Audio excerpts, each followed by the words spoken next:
एक दिन सुबह जब केविन नींद से जागा तो देखा कि उसके घर में बगैर किसी इत्तला के एक रोबोट आ गया है और वो भी उसकी साबका बीवी की नाइटी पहनकर खड़ा है। केविन को पहले ही रोबोट से चिढ़ थी और अब ये सब देखकर उसकी चिढ़ और बढ़ गई। केविन ने अपनी बेटी कैथरीन की परवाह किए बगैर उस रोबोट, जिसे अब सैरा कहा जाता था, को एक नाकारा प्रोडक्ट समझा। इसी वक्त एक तेज रफ्तार ट्रक उनके पास से गुजरा। अगर सैरा वक्त पर न पहुंचती तो हादसा जरूर होता। केविन ने घबराकर कैथरीन को उठाया और पूछा कि वो ठीक है या नहीं। जब देखा कि उसे कोई संगीन चोट नहीं आई तो उसने सुख का सांस लिया। रोबोट के जिस्म से एक चिप मिली। अमूमन रोबोट मुखालिफ तंजीमें हर मिशन के बाद चिप निकाल लेती थीं, लेकिन यहाँ चिप बच गई थी। इसका मतलब था कि हमला रोबोट पर नहीं बल्कि उस सिक्योरिटी गार्ड की लाश पर था। इंस्पेक्टर जेम्स ने वीडियो फुटेज से देखा कि केविन वाकये से पहले मुर्दा घर गया था, इसलिए उस पर शक गहरा हो गया। जेम्स ने तलाशी वारंट के लिए दरख्वास्त दी, लेकिन सबूत कमजोर होने की वजह से उसे इनकार कर दिया गया। सैरा ने दूध लाने का बहाना किया और रास्ते में उस जैकेट को जला डाला।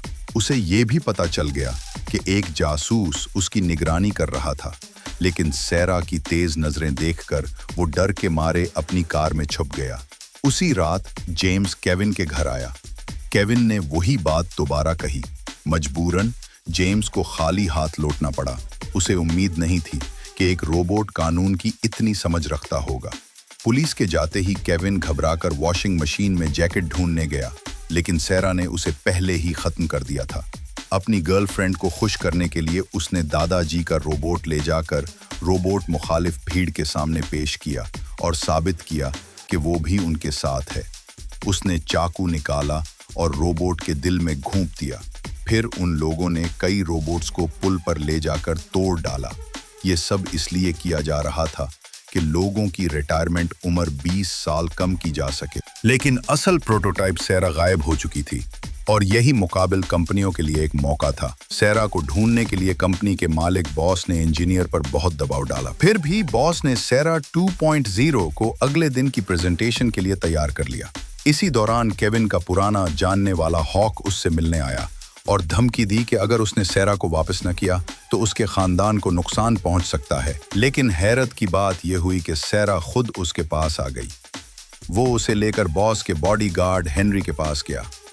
हेनरी ने एक बड़ी रकम देकर हॉक का शुक्रिया अदा किया और जैसे ही वो सैरा को वापस ले जाने लगा, सैरा ने उसे डरा दिया। हेनरी ने डर के मारे बाहर निकलने की कोशिश की। हेनरी कार से बाहर निकला, लेकिन सैरा ने अब भी उसका पैर मजबूती से पकड़ा हुआ था। फिर एक गोली चली और सैरा ने आखिरकार होश खो दिया। बाद में हेनरी जख्मी सैरा को बॉस के पास ले गया। बॉस ने जैसे ही सैरा की हालत देखी, वो दंग रह गया। उन्होंने वक्त पर कार रोकी, वरना सब की जान खतरे में पड़ जाती। सब की हिफाजत को देखते हुए उन्होंने सैरा को एक लेबॉर्ट्री की मेज पर जंजीरों से बांध दिया। बॉस ने उससे पूछा कि उसने हमला क्यों किया, तो सैरा ने जवाब दिया, एक बालिग और 2 बच्चे, उन्हें एक औरत की देखभाल की जरूरत है और अब मैं ही उनका खानदान हूँ। जो भी मेरे खानदान के लिए खतरा बनेगा उसे खत्म कर दूंगी।